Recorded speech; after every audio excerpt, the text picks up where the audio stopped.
ప్రకాశం జిల్లాలో జరగనున్న forest beat officer ఎగ్జామ్కు హాజరయ్యేందుకు ప్రకాశం జిల్లా మార్కాపురం ఆర్టీసీ బస్టాండులో తెల్లవారుజాము నుండి బస్సుల కోసం దరఖాస్తుదారులైన నిరుద్యోగులు తండోపతండాలుగా వచ్చి బస్సుల కోసం వెయిట్ చేస్తున్నారు.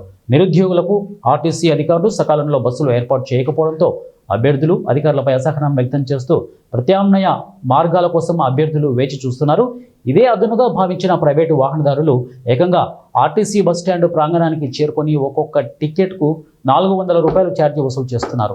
పరీక్షకు సమయానికి చేరుకోవాలి కాబట్టి ఎక్కువ ఛార్జీ అయినా ప్రైవేటు వాహనాలలో తరలిపోతున్నారు.